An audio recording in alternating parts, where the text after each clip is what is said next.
They laughed at him, a homeless black man, covered in dirt, standing near a $3 billion fighter jet. You? Fix a jet?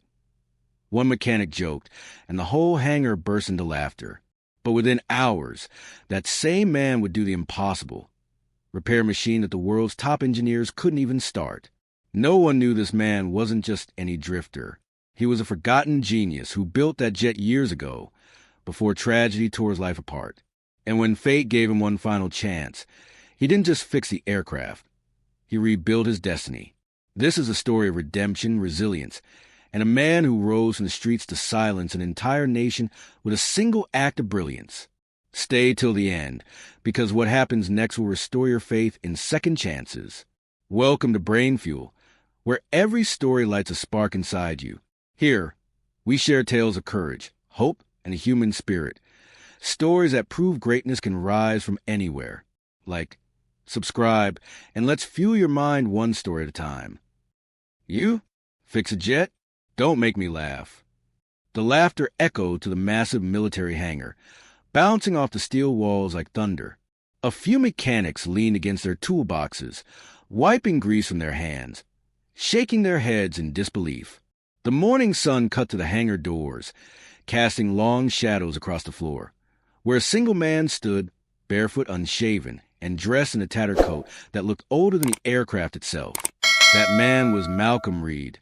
Though most people on the base, he was just the homeless guy. No rank, no badge, no place to belong. The scene looked almost unreal. A billion-dollar fighter jet surrounded by top military engineers, and standing before them, a man who hadn't eaten a full meal in days, staring at the jet as if it were an old friend. The base had been tense since dawn. The F-39A Phoenix, the pride of the Air Force, a next-generation stealth fighter designed for speed, intelligence, and unmatched firepower, had suddenly gone dead. Every attempt to start its engines had failed. The project was already under strict government pressure. Billions were at stake, and now it sat silent, lifeless, and mocking the men who built it. Inside that hangar, every second mattered. Technicians worked in frantic silence. The base commander barked orders. And in the middle of all that chaos, Malcolm just stood there, eyes fixed on the plane. He didn't belong there. He wasn't supposed to even be near the aircraft. But somehow, drawn by a strange pull, he had wandered in quiet, unnoticed at first, until someone finally saw him and shouted, "Hey, old man, you lost or something?" Malcolm didn't reply. His gaze moved slowly across the plane, studying its frame, its joints, its panels. He didn't see it as a machine. He saw it as a wounded creature, the way a doctor sees a patient in pain. That's when he muttered softly, almost to himself, "It's not the ignition, it's a coolant valve. She's not breathing right." Everyone froze. The engineers exchanged puzzled looks. One of them laughed nervously. Did he just say coolant valve? Another mechanic, a tall guy named Travis, chuckled. Yeah. He thinks he knows better than the team that built it." The hangar filled with laughter again. Loud, mocking, careless laughter that stung the air like firecrackers. Malcolm didn't flinch. He just kept looking at the jet, his eyes steady, deep, almost sad. "Sir, you can't be here," a young soldier said, walking up to him. "This area is restricted. Please step outside." Malcolm nodded slightly, but before turning to leave, he whispered, "If you don't check the valve, you'll burn out the entire ignition system. Then she'll never fly." The young soldier blinked. There was something in the old man's voice, calm, certain, and strangely commanding. For a second, the soldier hesitated. But before he could respond, Travis rolled his eyes and barked. "Don't listen to him. The guy's crazy. He probably thinks this jet runs on magic." The laughter returned, crueler this time. Malcolm's lips curled into a faint smile, not of arrogance, but of quiet sadness. He had heard that kind of laughter before. Years ago, back when he still wore a uniform, back when people still listened. He took a small step closer to the plane, as if drawn by something magnetic. His eyes scanned the underbelly, the vent lines, the exhausts. Then he tilted his head and said softly, "She's overheating in silence. You can't hear it, but she's trying to tell you. Hey, step back. shouted one of the guards, hand hovering near his weapon. Malcolm finally stopped, lifting his hands slightly in peace. I mean no harm. I just know when a machine's in pain. One of the engineers snorted. Pain? It's a plane, not a puppy. But the commanding officer, Colonel Davis, who had been silently watching from above, didn't laugh. He had noticed something. The old man's eyes weren't wandering. They were sharp, focused, tracing exact sections of the jet, the same way an expert would. Davis frowned. There was something familiar about that look, something he hadn't seen since the early days of the project. He stepped down from the balcony and approached. The room grew quiet. The laughter stopped. The colonel's boots clicked against the floor as he came face to face with Malcolm. "Who are you?" Davis asked, his tone not angry, but cautious. Malcolm looked up, sunlight catching the scars on his face. "Just someone who used to care about machines like this." "Used to?" Davis questioned. Malcolm's eyes flickered toward the jet. "Used to until the world stopped caring about me." The colonel's gaze lingered. For a moment, he didn't see a homeless man. He saw something deeper. The posture of someone who belonged in a hangar, the way his eyes tracked every joint and screw. That wasn't random curiosity. That was muscle memory. Behind him, Travis whispered under his breath, "Come on, sir. He's wasting our time." But Davis didn't move. Something told him to wait. "All right," the colonel said finally, crossing his arms. "If you think you know what's wrong, tell me." Malcolm stepped forward carefully, still respectful of the soldiers watching him. He pointed to the rear panel, where the coolant sensors were located. "That valve reads normal, but it's stuck. The engine thinks it's cool when it's boiling. You push ignition again, you'll fry the entire circuit." A few engineers exchanged looks. That specific section had indeed been giving unusual readings, but they dismissed it as a glitch. Davis raised an eyebrow. "And how do you know that?" Malcolm hesitated. His voice softened. "Because I helped design the first model of that valve a long time ago." The colonel blinked. The room fell dead silent. Every eye turned toward Malcolm. Even the loudest mechanic stopped breathing. The laughter had died completely. For the first time that morning, nobody said a word. Malcolm just stood there, hands at his sides, eyes on the jet. Not with arrogance, not with pride, but with quiet love. The kind of love only a creator could have for something he built with his own hands. The colonel studied him for a long moment before finally saying, "All right, old man, let's see if you're right." And with that single sentence, the story of the man they all laughed at truly began. Long before that morning in the hangar, Malcolm Reed was a man nobody saw. He walked the base every day like a ghost, quiet, polite, invisible. When people passed him, they looked through him, not at him. He carried an old backpack that rattled faintly with a few screwdrivers, a notebook, and a rusted wrench. No one knew why he kept those things. Some assumed he scavenged scrap metal to sell for a few coins. Others just called him that drifter. Every morning before sunrise, Malcolm would sit on the edge of the airfield fence, sipping lukewarm coffee from a dented thermos. He watched the fighter jets take off, sleek, powerful birds of steel roaring into the pink sky. His eyes would follow them until they disappeared into clouds. Every time one flew, a small, wistful smile crossed his face, then faded just as quickly. He had once been up there, not flying, but designing what made flight possible. But no one on that base knew his past. To them, he was just another forgotten man sleeping behind hangars, living off military leftovers and discarded dreams. At night, Malcolm slept under a torn tarp near Hangar 12. The cold metal walls echoed with the hum of generators, a lullaby for the broken. Some soldiers threw him food, others threw insults.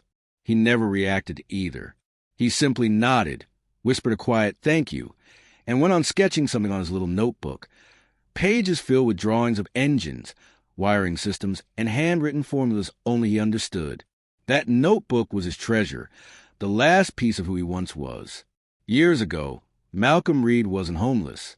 He was one of the most promising aeronautical engineers in the country, a graduate of MIT, handpicked by the Air Force's top development unit. He had been part of the Phoenix program from its earliest concept, The same jet that now sat lifeless in the hangar. He had ideas, bold ones, systems that could make fighter jets faster, more intelligent, more human. His colleagues admired him, until tragedy struck. One rainy night, driving home after a 20-hour shift, Malcolm's car hydroplaned. The crash didn't kill him, but it took away his wife, Lena, and their 8-year-old daughter, Grace.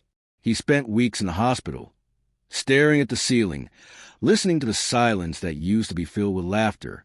When he returned to work, nothing made sense anymore. Equations blurred. Designs lost meaning. Planes that once felt alive became just metal shells. He quit quietly, disappeared from the system, and never came back. The world moved on. Malcolm didn't. Back in the present, few people knew his name, but everyone knew his silhouette. The stooped man who cleaned the hangar floors for scraps, who sometimes stood too long staring at aircraft engines. Some joked that he was crazy. Others pitied him. But when they laughed, Malcolm didn't flinch. He'd just look away, whispering, "Someday they'll listen again." The truth was, he did understand those planes better than anyone. Even after losing everything, his mind never stopped working. He'd study the sound of turbines, the rhythm of engine cooling cycles, even the smell of burnt fuel. He could tell when something was wrong just by listening. But what good was genius when the world only saw dirty clothes and tired eyes? One afternoon, a young cadet named Eli Harper found Malcolm sitting near the trash bins behind the mess hall, repairing a broken radio with bare hands. Curious, Eli asked, "Where'd you learn to do that?" Malcolm smiled faintly. "Machines talk if you listen." Eli laughed. "You sound like my old instructor." "Maybe I was," Malcolm replied quietly. Eli thought he was joking. He didn't know that the man fixing radios in the dirt had once designed the communication systems now used in those same jets.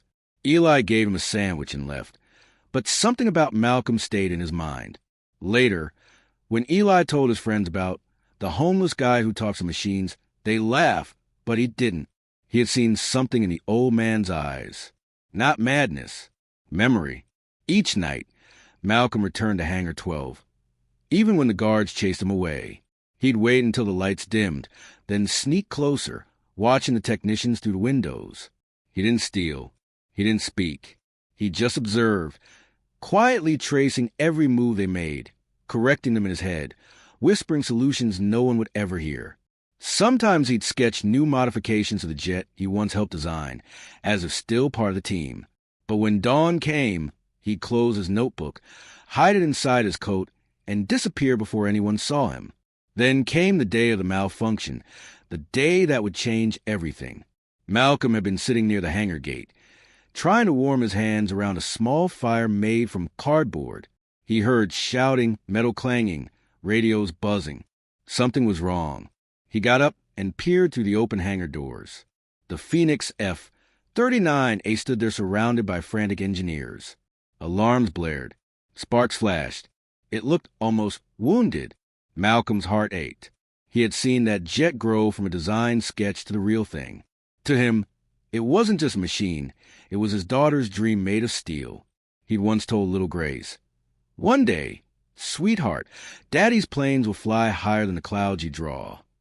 And now that dream was burning out in front of him. Something inside him snapped. Without thinking, he walked toward the hangar, past the guards, past the signs that read "Authorized personnel only."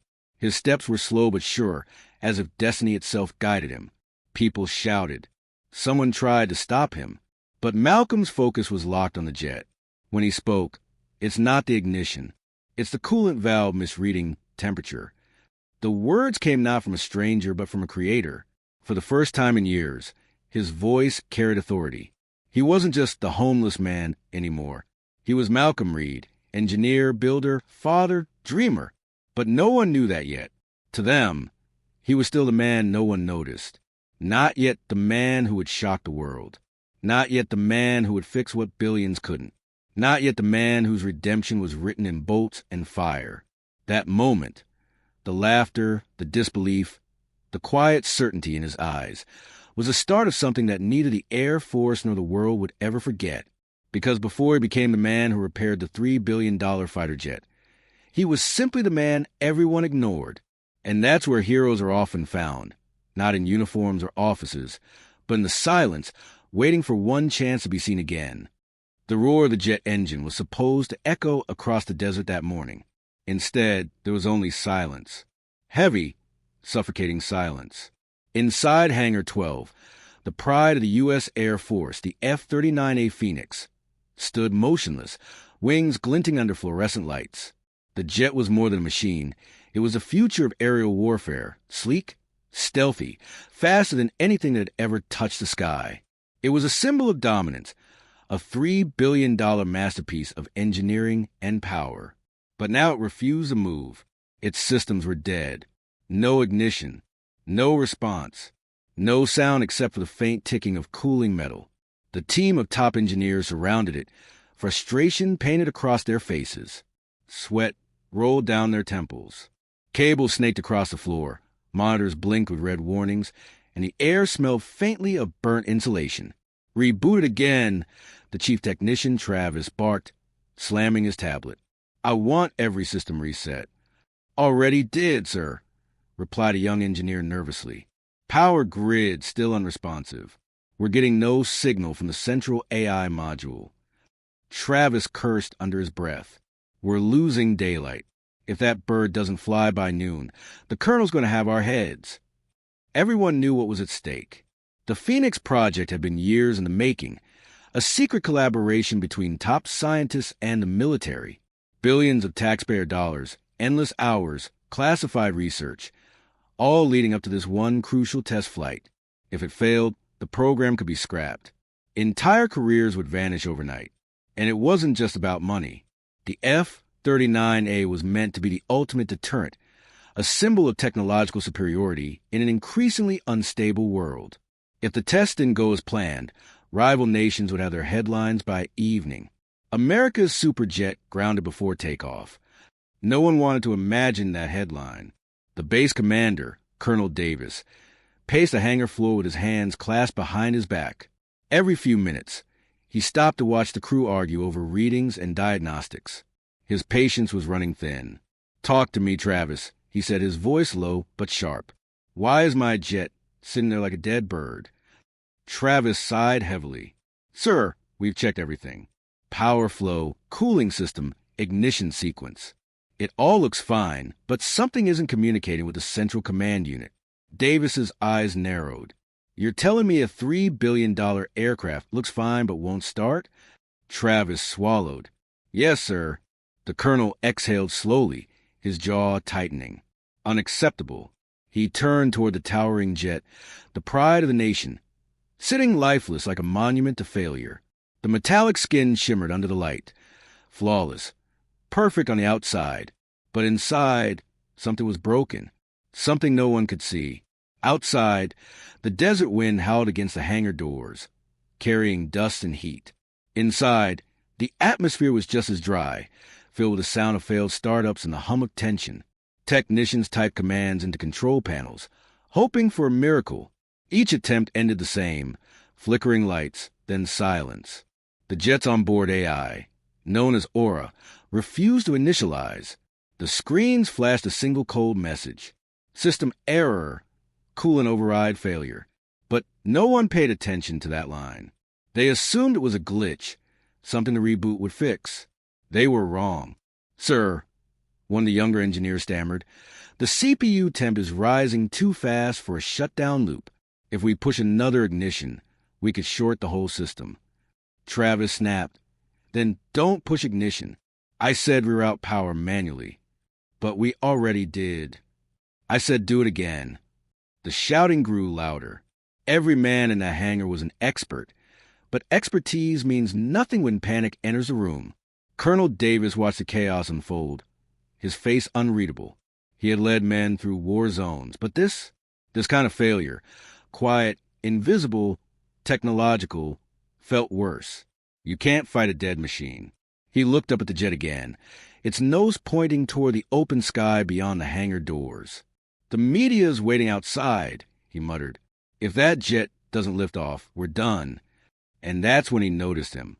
In the corner of the hangar, standing silently near the shadows, was a man no one had invited, the same ragged figure the soldiers often ignored. Malcolm Reed. He wasn't supposed to be there. He didn't have clearance. Yet somehow he had wandered inside, unnoticed in the chaos. He stood still, hands folded, eyes fixed on the jet. He didn't move, didn't speak, just watched, like a man recognizing an old friend who had lost her way. When the ignition failed again, a sharp spark cracked through the air. The team jumped back, cursing. The smell of burnt wire filled the room. Travis slammed a wrench on the ground. "We're cooked!" Malcolm flinched slightly at the sound, not from fear, but from pain. To him, that spark was a cry. He could almost feel what was wrong. Years of intuition whispered to him, "It's the valve. It's always a valve." He took a cautious step forward. "Excuse me," he said softly. No one heard him. He tried again, a little louder. "Excuse me, sir." Travis turned, irritated. "What the hell are you doing in here?" The soldiers nearby straightened, ready to escort Malcolm out. But before they could, he spoke again, calm, clear, steady. "You're overheating your core temperature sensors. The coolant valve isn't reading properly. That's why she won't start." The hangar fell silent for a split second. Then Travis laughed. You think you can tell us what's wrong with a next-gen fighter jet?" The others snickered. "Maybe he's a psychic," someone joked. Malcolm didn't argue. He didn't even look at them. He just pointed at the panel near the left wing. "Check that junction. If I'm wrong, I'll leave. But if I'm right, you'll save yourself from a complete systems meltdown." Colonel Davis, who had been listening from a distance, stepped forward slowly. There was something in Malcolm's tone that didn't sound like a guess. It sounded like certainty, the kind that comes from experience. "Travis," Davis said quietly. "Check it." Travis blinked. "Sir, you can't be serious." "Do it," the colonel repeated, firmer this time. Reluctantly, Travis opened the side panel and connected his tablet. A few seconds later, his expression changed. His mouth went dry. Sir," he said slowly. "He's right. The coolant valve isn't responding." A hush fell over the hangar. Every eye turned toward Malcolm. For a moment, even a machine seemed to stop humming. The man everyone ignored had just solved what the smartest minds couldn't. And no one yet understood just how much more he knew, or how his presence that day would change everything. The sound of laughter filled the hangar like a cruel echo. It wasn't just laughter. It was mockery, sharp and cutting, the kind that stings more than silence ever could. Mechanics leaned on their toolboxes, engineers smirked behind their tablets, and even a few young soldiers chuckled as Malcolm Reed, the ragged homeless man, stood there pointing at a billion-dollar jet as if he knew it personally. "You're telling me this guy knows what's wrong with the Phoenix?"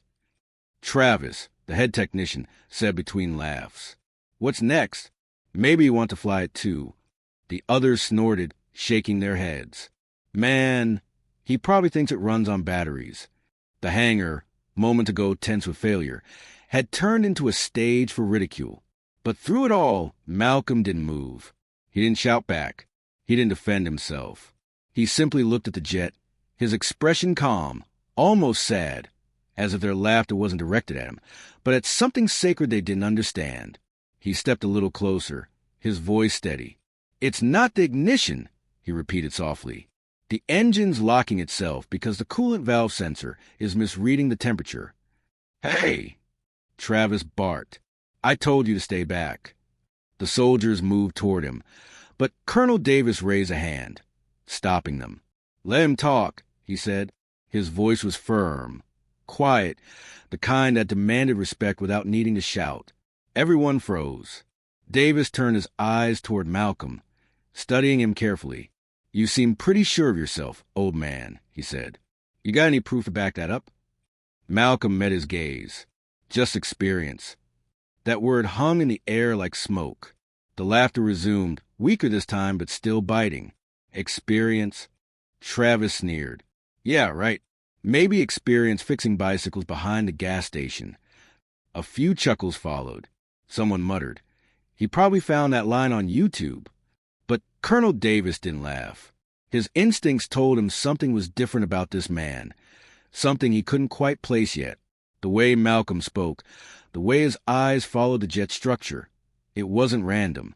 It was deliberate, exact. The eyes of a man who understood. The colonel's years in command had taught him one thing. Never underestimate quiet confidence. All right, Davis said finally, folding his arms. Let's test his theory. Travis, check the coolant valve sensor. Travis blinked, caught off guard. Sir, you can't be serious. Do it, the colonel ordered. With a huff, Travis turned to his team. Fine. Pull the diagnostics again. The engineers reluctantly connected their tools. Lines of code flickered across their monitors. The hangar filled with the sough of machinery. Then, a pause. The youngest technician frowned. Sir, he murmured. There's an error reading in the valve data. It says it's stable, but the internal temperature is way above tolerance. Travis's smirk faded. That's not possible. We calibrated it yesterday. The technician ran another test. Same result. The room grew quieter. Colonel Davis stepped closer. So, Travis swallowed. He's right. For a heartbeat, no one spoke. You could hear the buzz of the fluorescent lights overhead and the faint hum of the jet's cooling system, the same system that had just been exposed by a man in torn clothes. Then, slowly, heads turned toward Malcolm. Malcolm didn't look proud or smug. He didn't gloat. He simply said, "She's overheating from inside. If you keep trying to start her, you'll melt the core wiring. You'll never get her to fly again." It was the first time anyone had heard him speak that long. His voice calm, thoughtful, patient, like a teacher explaining a lesson everyone should already know. But not everyone was ready to listen. Travis forced a laugh, though it sounded hollow now. Yeah, lucky guess. Anyone could have spotted that if they looked long enough. Malcolm shook his head. No, he said quietly. You were all looking at the screens. I was listening to her. The room fell silent again. The machines talk, Malcolm continued. Not in words, in patterns. You can hear it in the hum, feel it in the heat. When something's wrong, they sound different, like a heartbeat out of rhythm. It sounded strange, poetic almost, but the sincerity in his tone made even the skeptics pause. Colonel Davis's expression softened. You talk about that jet like it's alive. Malcolm smiled faintly. To me it is. For a long moment, no one spoke. Then one of the younger mechanics, the same one who'd laughed earlier, broke the silence. So, if you're right about the valve, can you fix it? Every head turned toward Malcolm. He hesitated, glancing at the aircraft. His hands, rough and calloused, trembled slightly. He hadn't touched an aircraft in years. But deep inside, something stronger than doubt stirred, muscle memory, confidence, purpose. He nodded slowly. If you'll let me... Travis threw his arms up. Oh, come on. This is ridiculous. We're letting a random vagrant work on a top-secret prototype. Davis cut him off sharply. That's enough, Travis. He turned to Malcolm. What do you need? Malcolm looked around. A torque wrench. And 5 minutes. The colonel motioned to a nearby mechanic. Give it to him. Every eye in the hangar was locked on Malcolm now. As he stepped toward the jet, the crowd instinctively stepped back, as if watching something sacred. The same people who had laughed minutes earlier now watched in uneasy silence. Malcolm placed a hand gently on the cold metal surface of the Phoenix. His fingertips traced the panel lines like an artist reacquainting himself with an old canvas. For a moment, his eyes softened, memories flickering behind them. He whispered under his breath, "You're still the same, aren't you?" He crouched near the valve junction, tools in hand. The room was so quiet that even a faint clicking of metal echoed.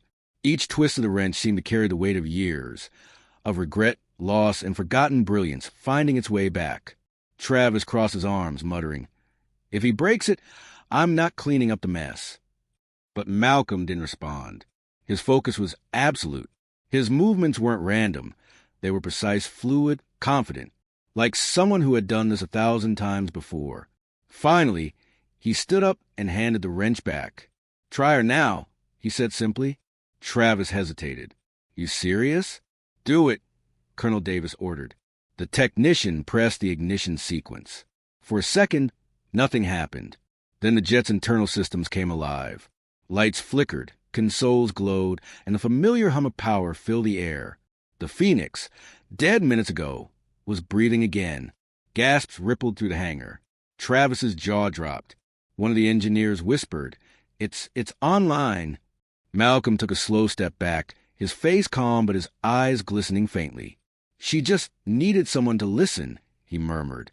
In that instant, the laughter that once filled the hangar vanished completely, replaced by something far louder, silence, respect, and awe.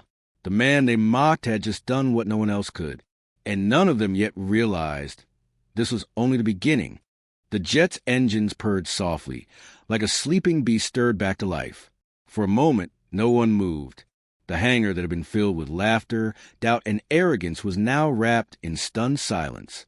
Every eye followed the homeless man standing before the billion-dollar fighter jet, his hands still dusty with oil, his clothes tattered, yet his expression calm, almost peaceful. Malcolm Reed had done the impossible. Travis blinked hard, as if his eyes were lying to him. "No way," he whispered. "That can't be real." He must have just gotten lucky. But the jet's steady hum said otherwise. Colonel Davis, who'd seen his share of miracles and disasters, stepped closer.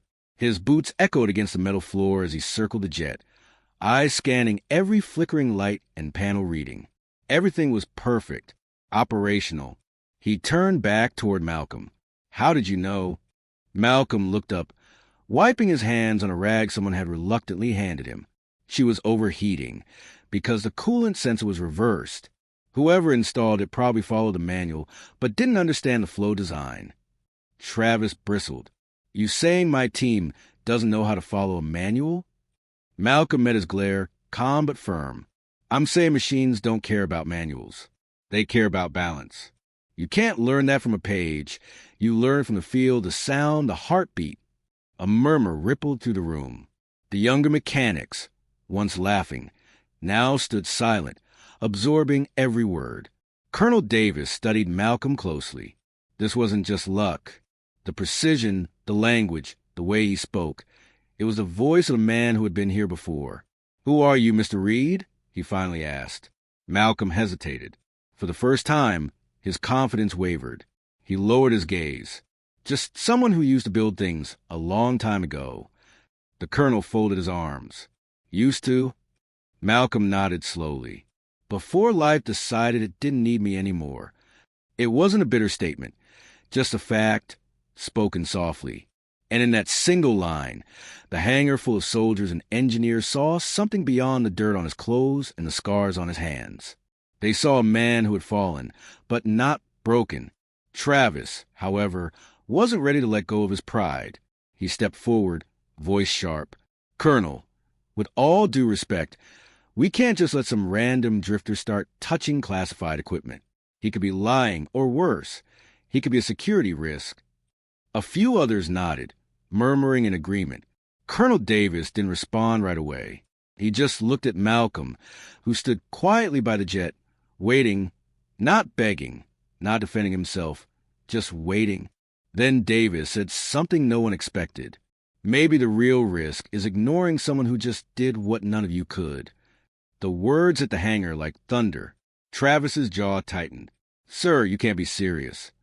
"I am," Davis interrupted. His tone left no room for argument. "You've had 2 weeks. 2 weeks of failure." He fixed it in 5 minutes. He took a step closer to Malcolm. "You want a chance to prove yourself again, Mr. Reed?" Malcolm blinked, taken aback. "Sir, I'm offering you a temporary position. You'll assist my team in recalibrating the Phoenix systems. No pay for now, just a roof, meals, and a chance of work." The hangar buzzed with disbelief. A homeless man offered a place on a military project? It sounded absurd. Travis nearly exploded. "Sir, this is insane. You're risking classified data, security clearance, the entire chain of command."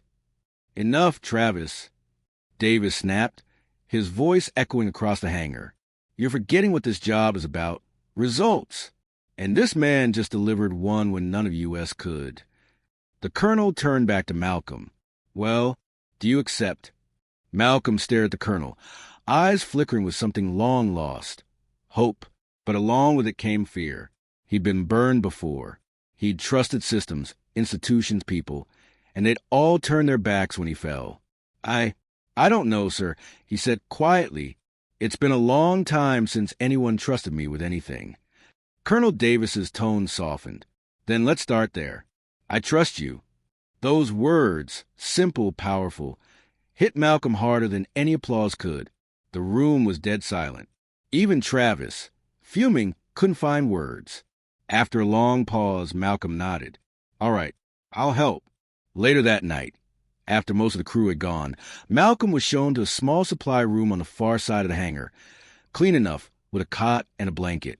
To anyone else, it might have looked depressing, but to him, it was heaven compared to the cold streets. He sat on the edge of the cot, staring at his hands. They were trembling, not from exhaustion, but from something deeper. He hadn't touched an aircraft in over 15 years. Back then, he was a lead systems engineer for Horizon Dynamics, one of the top defense tech companies in the country. He designed engine protocols for jets exactly like the Phoenix before one tragic incident ended it all. A system failure, a crash, lives lost. The blame fell on him. Whether it was sabotage or a cover-up, he never found out. What he did find out was how quickly a career could vanish when the world decided you were disposable. He lost his job, his house, his family, and now, after all those years, he was back in front of the same kind of machine that had destroyed his life, and somehow it had called him back. The next morning, when the team arrived, they found Malcolm already awake, standing by the Phoenix with a notepad in hand. He'd drawn out the coolant system, mapping improvements, recalibrating algorithms on paper. Travis frowned when he saw it.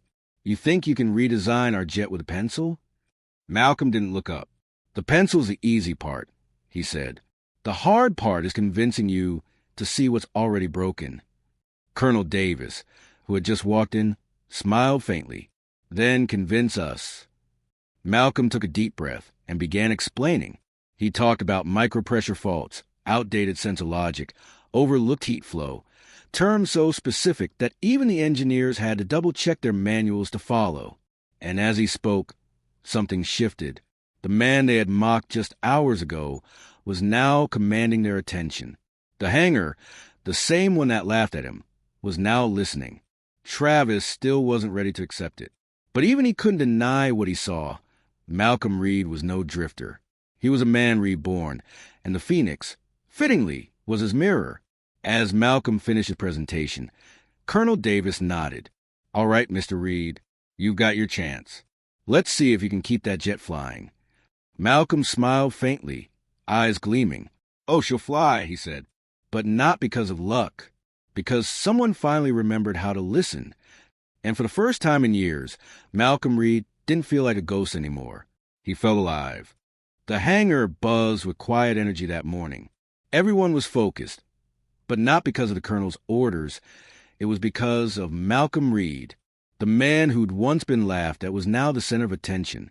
Engineers glanced at him when they thought he wasn't looking, whispering in small groups, trying to figure out who he really was. He moved around the Phoenix with the ease of someone who belonged there, checking connections, sketching diagrams, jotting equations in pencil on scraps of paper. His movements were calm but precise, like a man conducting a silent orchestra. But there was something else, too, something heavy that lingered behind his steady eyes. A shadow from long ago. That afternoon, Colonel Davis called him into his office. The colonel sat behind his desk, a folder open in front of him. He wasn't smiling. Mr. Reed, he said, I ran your name through the system. Malcolm froze. Davis watched him carefully. There's no record of you in any civilian database for the last 15 years. Before that, he flipped the page. You were listed as a senior aerospace engineer at Horizon Dynamics. Malcolm said nothing. I also found a report, Davis continued. A crash 15 years ago. Prototype XJ9. For lives lost. He looked up, eyes searching. The file says you were responsible. Malcolm's throat tightened. His hands gripped the chair. For a long moment, he didn't speak. The hum of the ceiling fan filled the silence. Finally, his voice came, quiet, brittle. I wasn't the one who caused it, but I was the one who took the blame. Davis leaned forward. You want to explain that? Malcolm exhaled slowly. His eyes drifted toward the window, where the outline of the Phoenix gleamed under the lights. I designed the jet's cooling and control system, he said. We were testing a new kind of AI engine, self-learning flight control. But it wasn't stable yet. The data was being manipulated by someone inside the company. They wanted to rush the project before it was ready. He paused, his jaw tightening. The jet crashed during a test flight. The pilot, a good man, a friend, died instantly, and Horizon needed a scapegoat. Davis frowned. So they chose you. Malcolm nodded. I was the one who questioned their system. I wrote reports, warnings. But when it went wrong, they erased everything I'd said and pinned the entire thing on me. My credentials were revoked. My license was gone. And within a month, so was my life. The colonel sat back, silent. Malcolm's eyes glistened, though he didn't let the tears fall. I tried to fight it. But when you're up against $1 billion company, truth doesn't matter. They buried me under paperwork, lawsuits, and shame. My wife left. My son stopped speaking to me. I lost my home, my friends, everything. He took a shaky breath. So I disappeared. For a long while, Davis said nothing. His military instincts told him when a man was lying, and this wasn't one of those times. He finally asked, "Why didn't you tell me any of this when you first showed up?" Malcolm gave a faint smile. Would you have believed me if I had? Davis didn't answer. He knew the truth. Probably not. The colonel closed the folder gently. Well, you're here now. And that jet out there, it's flying because of you. Malcolm shook his head. It's not flying yet, sir. Not until she's perfect. That's what got me in trouble the first time, caring too much about perfection. The colonel studied him. There was something noble and dangerous about a man like Malcolm Reed, a man who cared too much in a world that rewarded convenience. You keep doing what you're doing, Davis said finally. I'll handle the rest. Outside the office, the whispers were growing louder. Did you hear? He used to be an engineer at Horizon. Wait, that company that made the XJ9? The one that crashed? Yeah, they said he killed those pilots. But what if he didn't? The rumors spread like wildfire. Some of the crew began to look at him differently. Not with scorn, but with curiosity, even guilt. They'd mocked a man who'd once designed a kind of technology they were struggling to understand. Travis, however, wasn't buying it. He pulled one of his team members aside. Don't let the story fool you. Guys like him, they always have a reason to lie. He probably messed up back then, and now he's trying to fix his reputation. The young mechanic hesitated. But what if he's telling the truth? Travis's voice hardened. Truth doesn't matter if the results blow up in our faces. He's not one of us, and he never will be. Later that night, Malcolm stayed long after everyone left. The hangar was quiet, lit only by the soft blue glow of the Phoenix's control lights. He sat on a stool beside the jet, staring at the reflection of his weathered face in the metal surface. The years had been cruel, wrinkles carved by time and regret, eyes dimmed by loss. He ran his hand along the side of the jet and whispered, You don't forget, do you? The sound, the rhythm, the people who trust you. For a brief second, he saw flashes in his mind, the crash, the flames, the screaming alarms, the pilot's voice in his headset, calling his name. And then silence. Malcolm jolted back, breathing hard. The memories hit like a wave. He couldn't stop. He buried his face in his hands, whispering to himself, I'm sorry. I'm so sorry. From the shadows, a voice spoke softly. You shouldn't be apologizing to the past, Mr. Reed. Malcolm looked up.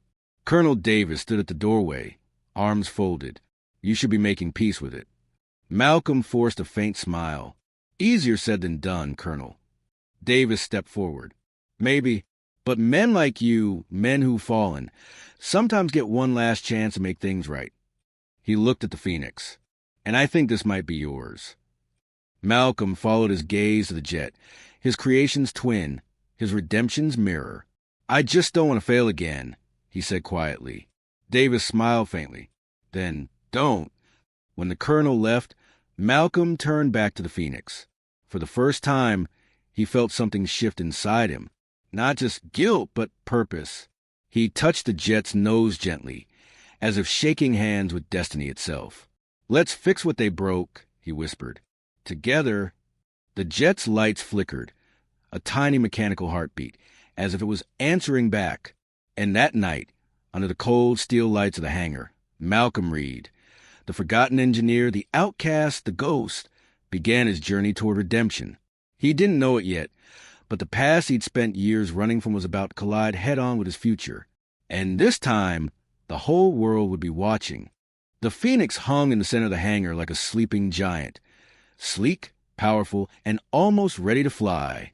Under the bright overhead lights, Malcolm Reed moved quietly between tools and terminals, tightening bolts, adjusting wires, and double-checking systems that no one else even understood. To the others, he was a mystery, a man with callous hands and eyes that had seen too much. But to the Phoenix, he was something else entirely. He was the only one who listened. Every test run brought the jet closer to perfection. Every calibration made her heartbeat steadier. The entire team had begun to feel it, a sense that something miraculous was happening before their eyes. But miracles have a price. And somewhere far from that hangar, someone was watching. In a sleek glass office overlooking the city skyline, Evelyn Cross, CEO of Horizon Dynamics, sat at her desk scrolling through a confidential security report. Her assistant hovered nearby, nervous. "Say that again," she said slowly, her voice icy calm. The assistant swallowed hard. "A man named Malcolm Reed was spotted on a military base in Nevada, working on an aircraft that matches the design of the Phoenix prototype." For a moment, the room went completely silent. Evelyn's eyes narrowed. "That's not possible. Reed's dead." The assistant hesitated. "That's what we thought, ma'am. But the image we received from the security feed matches his facial data, 99.7% accuracy." Evelyn's expression darkened. "Show me."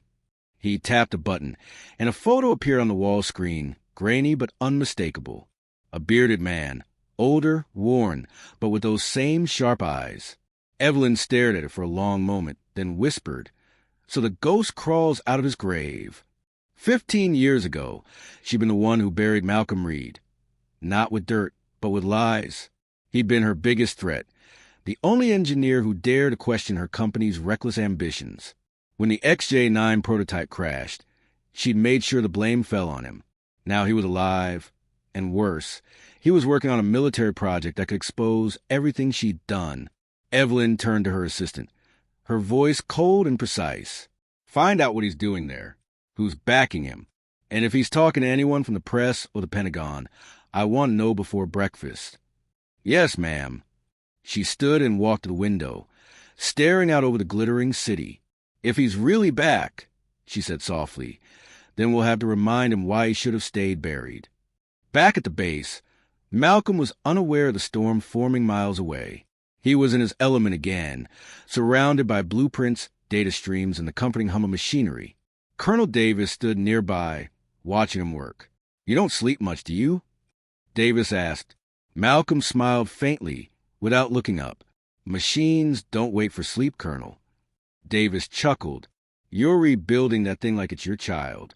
Malcolm's tone softened. "In a way, it is.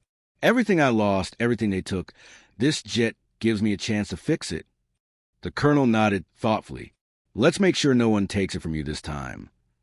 He didn't realize how prophetic those words would soon become. That night, long after the team left, a low hum echoed through the hangar. A shadow slipped through the side door, a man in black coveralls, carrying a small case. He moved quickly, knowing exactly where to go. He crouched under the Phoenix, unscrewed a small maintenance panel, and pulled out a cable. Inside his case was a sleek silver device, a data worm, capable of corrupting flight control systems within seconds. He attached it to the cable and smiled faintly. "Sorry, old man," he whispered. "Orders are orders." But what he didn't notice was a faint red light blinking in the corner, a motion sensor that Malcolm himself had repaired earlier that day. It caught everything. The next morning, when Malcolm entered the hangar, Something fell off. He noticed a slightly shifted panel on the jet's underbelly, a detail so small no one else would have seen it. But to him, it was like a scream. He crouched down, opened the hatch, and froze. The tiny silver device was still there. Malcolm's face hardened. He reached for it carefully, his hand steady, and examined it under the light. One glance told him everything. "This isn't a tool," he muttered. "It's a virus." He turned just as Colonel Davis entered. "Morning, Reed. You're in early again." "Someone tried to sabotage the jet," Malcolm cut in. The colonel's smile vanished. "What?" Malcolm handed him the device. "It's a data worm. If I hadn't found it, it would have corrupted the entire flight control system. The next test would have ended in a fireball." Davis's jaw clenched. "Do you know who planted it?" Malcolm shook his head. "But I know who sent them." Within hours, base security was swarming the hangar. They checked every corner, every camera. Sure enough, the footage showed a masked intruder slipping in at 2:17 a.m., bypassing military-level security with insider precision. "Whoever this is," Davis said, "they had clearance codes. This wasn't random." Malcolm looked at the footage. His stomach twisted. No, this was professional. Horizon Dynamics professional. The colonel looked at him sharply. "You think your old company sent someone?" "I don't think," Malcolm said grimly. "I know." Later that night, Davis called in his superior, General Owens, to review the findings. Owens was skeptical. "You're telling me a multi-billion-dollar defense contractor sent someone to sabotage our prototype? That's a serious accusation, Colonel." Davis didn't flinch. "The evidence points that way, sir. And Malcolm Reed's history with them makes it even more likely." Owens looked at Malcolm, sizing him up. "You're the engineer they ruined 15 years ago, aren't you?" Malcolm met his gaze. "Yes, sir." Owens crossed his arms. "If what you're saying is true, we'll have a political firestorm. Horizon's got contracts with half the Pentagon." Malcolm said quietly, "They don't want competition, General. The Phoenix outperforms anything they've built. If she flies, Horizon loses everything. That's why they're coming for me." Owen studied him for a moment, then said, "Then we'll have to make sure she flies before they can stop you." Meanwhile, in that glass office miles away, Evelyn Cross stared at the same footage the military had. "How'd he find the worm?" she snapped. Her security officer hesitated. "He must have noticed the panel shift. He's sharper than we thought." Evelyn's jaw tightened. "Then we'll need someone smarter. And faster." She turned toward the window, her reflection cold and determined. "If Malcolm Reed wants to play engineer again," she said, her voice low and venomous, "then let's remind him what happens when he builds something we can't control." She picked up her phone. "Activate the second phase. Make it look like an accident." Back on the base, Malcolm stared at the Phoenix, his hands resting gently on her hull. He could feel it, the danger closing in, the shadow from his past reaching out once more. But this time he wasn't running. This time he had something worth fighting for. He whispered to the jet, "They took everything from me once. Never again." The hum of the hangar answered him, low, steady, defiant. The Phoenix was ready, and so was he. The morning of the test flight dawned with a heavy sky. Low gray clouds hovered over the base, and a thin mist rolled across the runway, like a ghost reluctant to leave. Inside the hangar, the Phoenix gleamed under fluorescent lights. Fully repaired, recalibrated, and armed with the brilliance of one man who refused to stay forgotten. Malcolm Reed stood before her in his flight suit. It wasn't new. The patches were faded, the helmet slightly dented, but to him, it felt sacred. For 15 years, he hadn't set foot inside a cockpit. 15 years since that cursed day when his life had burned along with the jet he'd built. And now, destiny had come full circle. Colonel Davis approached, clipboard in hand. "Reed, you don't have to do this yourself," he said. "We've got test pilots trained for these conditions." Malcolm gave a faint smile. Trained to fly her, maybe, not to understand her. Davis frowned. "This isn't just another repair check. Malcolm, the first test determines everything. Funding, production, contracts. If this goes wrong." "It won't," Malcolm interrupted softly. She's ready. And so am I. The colonel studied him for a moment, then nodded. All right, but if anything goes south, you eject immediately. No heroics. Malcolm chuckled quietly. Too late for that, Colonel. Just surviving this long makes me one. As he climbed into the cockpit, the hangar fell silent. Engineer, mechanics, and soldiers watched in awe. Some of them had mocked him when he arrived. Now, they looked at him like a legend stepping back into his kingdom. The cockpit sealed shut with a hydraulic hiss. The interior lights flickered to life, and the console lit up in hues of blue and gold. Malcolm's hands hovered over controls, trembling slightly before steadying. He whispered to himself, "Let's see if you still remember me, girl." Then he powered her on. The engines roared to life. Smooth, deep, confident. No sputters, no errors. Just pure mechanical harmony. From the control tower, Colonel Davis's voice came through the comms. "Phoenix 1, this is tower control. You are clear for takeoff." Malcolm smiled. "Copy that, tower." Phoenix 1 taking the sky. The jet began to roll forward, its turbines glowing like molten gold.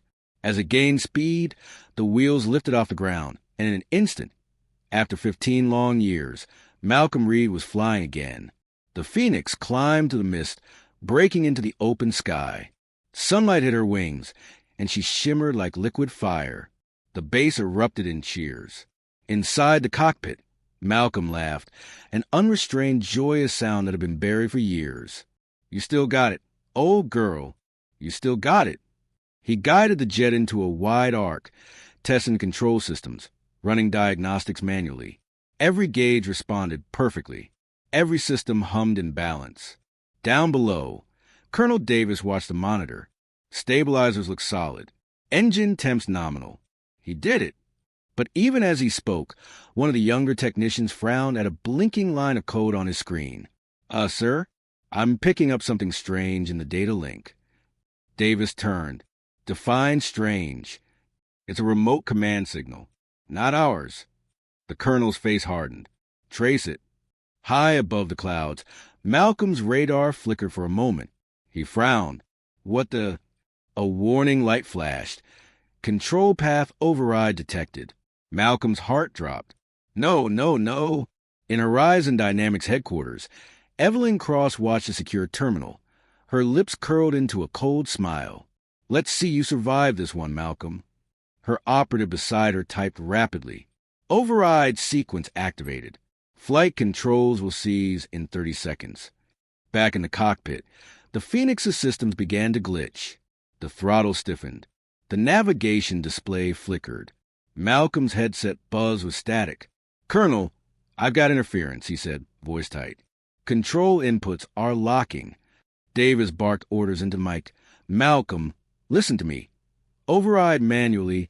Pull circuit D12. Reroute through auxiliary." Malcolm yanked open a side panel, wires spilling out. His fingers moved instinctively, reconnecting pathways, muttering under his breath, "You're not dying on me again, not this time." The jet jolted violently, nearly flipping. The alarm screamed. Outside, the clouds blurred past as the Phoenix spiraled downward. Altitude dropping fast. Someone shouted from the control tower. "Malcolm, eject." Davis shouted, "That's an order." But Malcolm's voice came back, calm, steady, and fierce. "Negative, Colonel. I didn't come back to run again." His hands moved faster than thought, bypassing circuits, rerouting power through emergency lines. Sparks flew. Smoke filled the cockpit. The override signal fought back, trying to regain control. But Malcolm was faster, desperate, focused, driven by years of guilt and pain. He gritted his teeth, sweat dripping down his face. "You try to bury me, Evelyn, but I built the system. You can't beat me at my own design." He slammed a switch. The lights on the console flickered, then steadied. Control returned. The Phoenix leveled out, cutting to the clouds like a bullet reborn. The tower erupted in cheers. "He's stabilized. He's back under control." Malcolm exhaled shakily, heart pounding. For a moment, he just breathed, staring at the horizon blazing in gold. "Welcome back," he whispered to the jet. Below, Colonel Davis wiped a hand over his face in disbelief. He just overrode a corporate-level virus midair, manually. The technician shook his head. No one should have been able to do that. Davis smiled faintly. That's Malcolm Reed for you. But Malcolm wasn't done. He pushed the throttle forward.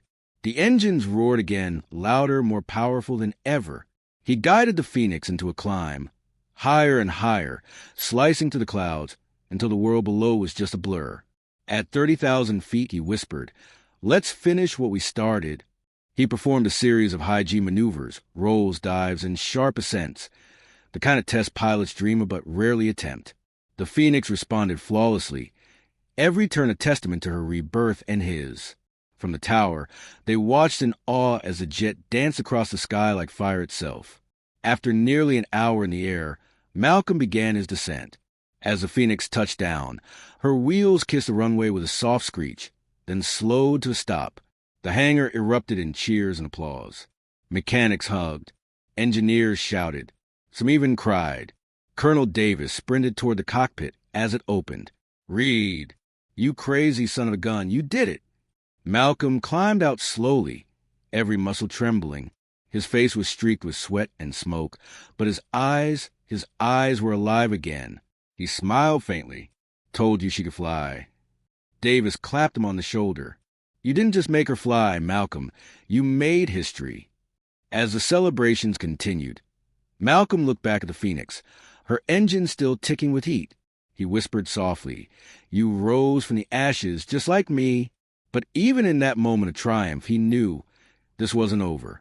Horizon Dynamics wouldn't stop. Evelyn Cross wouldn't forgive. And somewhere deep down, he felt it. The next battle had already begun. But for now, for this one perfect moment, Malcolm Reed had reclaimed what the world stole from him. His name, his purpose, and his wings. The next morning, the airbase was louder than it had ever been. Reporters crowded outside the gates. Camera crews swarming like bees around a single flower. The story had already gone viral. Homeless man fixes $3 billion fighter jet. Across TV channels, websites, and social media, Malcolm Reed's name was suddenly everywhere. The man who had once slept under the stars with nothing but a torn blanket was now the man who had saved a national defense project. But inside the base, Malcolm sat quietly in a small briefing room, away from the noise. He stared at the steaming cup of coffee in front of him. For years, he hadn't tasted something warm and comforting like this. Yet, even now, he felt uneasy. Colonel Davis walked in with a grim expression. "Morning, Reed," he said. "Morning, Colonel," Malcolm replied. "Quite a circus out there." Davis sighed. "You're a national hero now, whether you like it or not. But we've got a bigger problem." Malcolm looked up. "I figured." The control override. The colonel nodded. "We traced the signal. It came from Horizon Dynamics." Malcolm clenched his jaw. The name felt like poison on his tongue.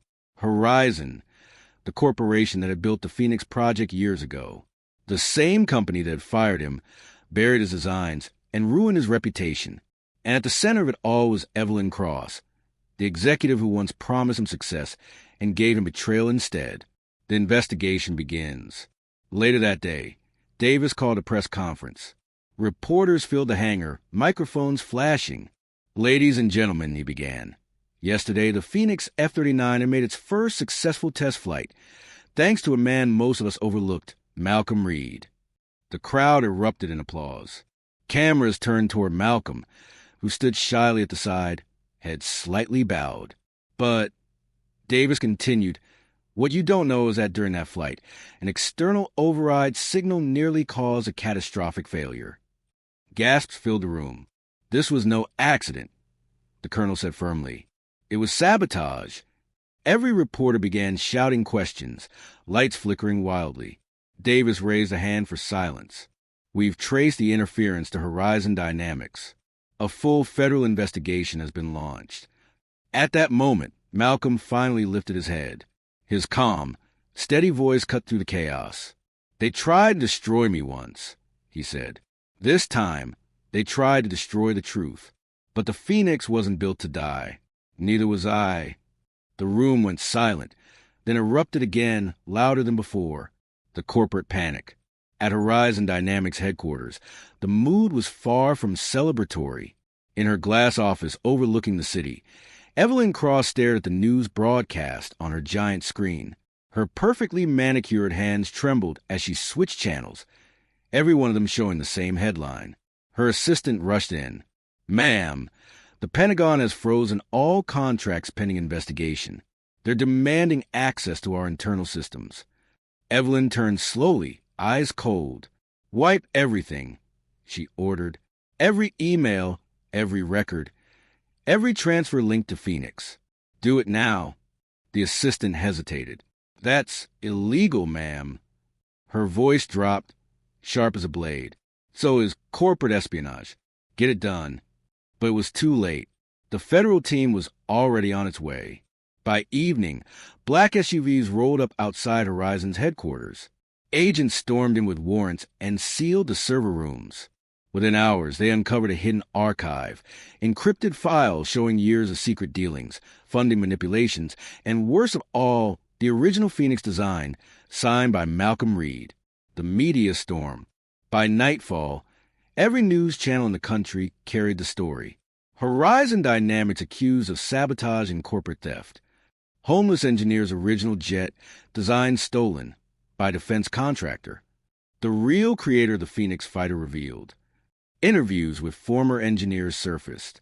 Several admitted that Malcolm had been the true architect of the Phoenix's neural control system, the technology Horizon had stolen and patented under Evelyn's name. Old photos of Malcolm appeared, him in a lab coat, smiling proudly next to the early prototype. Before tragedy struck and his life spiraled downward, the world finally saw the truth. And the man they had once walked past on the streets was now being called the forgotten genius of American aviation. Evelyn's downfall. 3 days later, Evelyn Cross sat in an interrogation room, her usual poise gone. Across the table, a federal agent dropped a thick folder. "Miss Cross," he said, "these files prove you authorized an illegal override signal that could have caused a fatal crash. You also concealed the true authorship of classified military technology. Do you have anything to say?" Evelyn leaned back, her eyes cold but tired. "You want the truth?" she said bitterly. He was a ghost, a man who threw his life away. "We built this empire from what he left behind." The agent frowned. "You mean you stole it?" Evelyn gave a humorless laugh. "Call what you want. He was brilliant. I'll give him that. But brilliance doesn't matter without power." The agent closed the file. "It does now." Hours later, she was let out of the building in handcuffs. Cameras flashed. Reporters shouted questions. For the first time, Evelyn Cross didn't have an answer. Malcolm's moment. Meanwhile, at the base, Malcolm watched the broadcast quietly. His face showed no joy, no anger, just peace. Colonel Davis walked in, holding a document. The Pentagon reviewed everything. "They're reinstating you officially as the lead engineer of the Phoenix program." Malcolm smiled faintly. "After all these years, funny how life circles back." Davis chuckled. "You earned it, Reed. Hell, you saved it." But Malcolm shook his head. "I didn't save anything, Colonel. I just fixed what was broken, in the jet and in myself." A hero's welcome. That weekend, the Air Force held a ceremony in his honor. Under a clear blue sky, the Phoenix stood proudly on the runway behind him, gleaming in the sun. The colonel handed Malcolm a medal and said, "For service beyond duty and courage beyond measure." Reporters captured every second. When they asked how it felt to finally be recognized, Malcolm smiled humbly. "I'm just a man who loves to build," he said. "Machines, dreams, hope, they're all the same. If something's broken, you don't walk away. You fix it." The crowd applauded. But what touched hearts most wasn't the medal, or the cheers, or the headlines. It was the quiet dignity of a man who rose from nothing and proved that true worth doesn't fade. It just waits to be rediscovered. As the sun set behind the hangar, the Phoenix gleamed like fire. Malcolm stood beside her, hands in his pockets, watching her wings catch the last light of day. He whispered softly, "We made it, girl. We finally made it." And for the first time in 15 long years, he didn't feel like a shadow. He felt whole. He felt free. The ceremony had ended hours ago. The crowd was gone, the cameras packed away, and the airbase was quiet again, almost eerily so. But Malcolm Reed remained, sitting on an old maintenance crate at the edge of the runway. In front of him, the Phoenix shimmered under the floodlights, her metallic skin glowing like liquid silver against the night sky. He took a slow breath, feeling the cool air brush against his face. It was strange. After years of being invisible, the silence didn't feel lonely anymore. It felt peaceful. For 15 years, the world had turned its back on him. He had been ignored, forgotten, humiliated. People saw a man sleeping behind hangars and thought they knew his story, just another homeless soul who lost his way. But they never saw the fire that still lived inside him. And tonight, that fire burned brighter than ever. The visit from Colonel Davis. Footsteps echoed behind him. "You're still here, Reed?" Colonel Davis's deep voice carried warmth now, not authority. Malcolm turned slightly, smiling. Couldn't sleep. Thought I'd spend a few minutes with her. Davis chuckled and joined him, looking out at the Phoenix. "You really brought her back from the dead." Malcolm nodded. "She brought me back, too." For a moment, neither spoke. The sound of distant crickets filled the quiet. Then Davis said softly, "You know, when you first showed up at this base, people laughed at you. They said you were crazy, a washed-up man with nothing left." "I remember," Malcolm said with a faint smile. They weren't entirely wrong. Davis shook his head. "No, they just couldn't see past the dirt on your hands. But I saw something in your eyes that day, something I hadn't seen in a long time. Hunger, determination, maybe a little madness, too." Malcolm laughed softly. "Probably all three. A story reborn." Davis grew serious. "The Pentagon wants to name the next variant of the Phoenix after you, the Reed model. It's their way of honoring what you did." Malcolm's eyes widened slightly, then softened. "I don't need my name on a jet, Colonel. I just wanted the truth to fly again." Davis nodded. "You got that, and more." He stood, giving Malcolm a firm pat on the shoulder. "You did good, son. Real good." As the colonel walked away, Malcolm called after him, "Hey, Colonel." Davis turned. "Thank you," Malcolm said quietly, "for believing in a man nobody else would." Davis smiled. "Don't thank me, Reed. You earned every bit of it." When Davis was gone, Malcolm turned back to the jet. The reflection of the floodlights shimmered across her wings. For a moment, he saw the faces of his wife and daughter in that light. Smiling, proud, whole. The interview. A few days later, a journalist from a major network came to interview him. Her name was Rachel Wells, a young reporter with curious eyes and a genuine heart. She found him sitting at the same spot near the runway, sketching something in a notebook.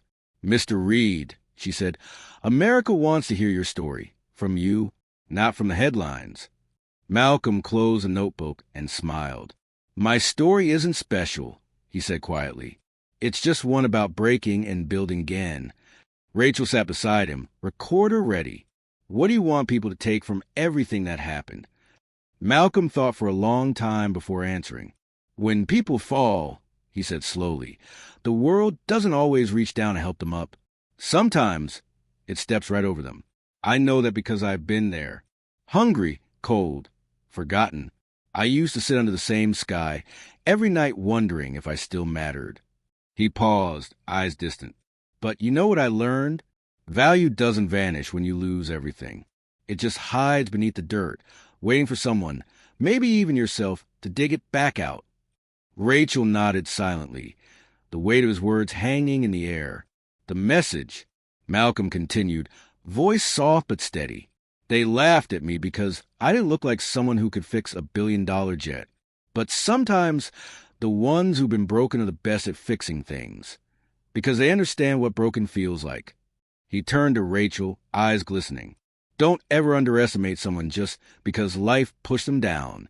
You never know the storms they've survived." Rachel's recorder clicked softly as she whispered, "That's powerful." Malcolm chuckled. "Life teaches you a lot when you have nothing but time and pain." He glanced at the Phoenix again. "That jet was never just metal and wires to me. She was a symbol of what we create, what we lose, and what we can rebuild if we just keep believing, even when no one else does. Going back to where it began, a week later, Malcolm left the base quietly. No press, no ceremony, just a simple wave to the soldiers who now treated him with respect.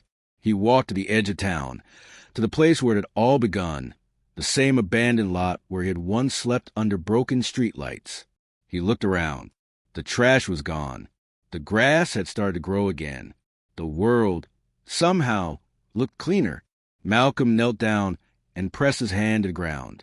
"Thank you," he whispered, "for keeping me alive when I thought I was done."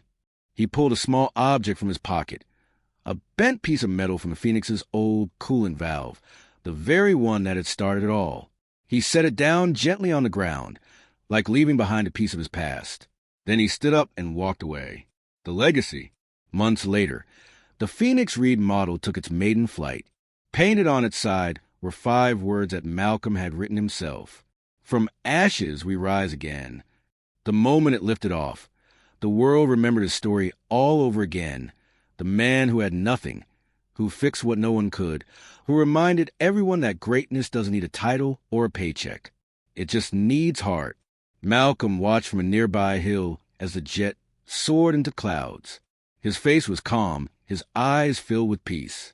Beside him stood Rachel, the reporter. "You know, people are calling you a hero," she said softly. Malcolm smiled. "Heroes fix the world. I just fix a plane." She shook her head. "No, Malcolm, you fix people's faith, in hope, in second chances, in themselves." He looked at her, then at the sky. "Maybe," he whispered, "but the real hero is the part of all of us that refuses to give up, even when everyone else does." As the jet disappeared into the horizon, Malcolm closed his eyes and let the wind brush his face. He thought of his family, of the laughter he'd lost, of the pain that had shaped him, and finally he smiled, because he understood something the world often forgets. Broken doesn't mean worthless, and forgotten doesn't mean finished. The Phoenix had flown again, and so had he.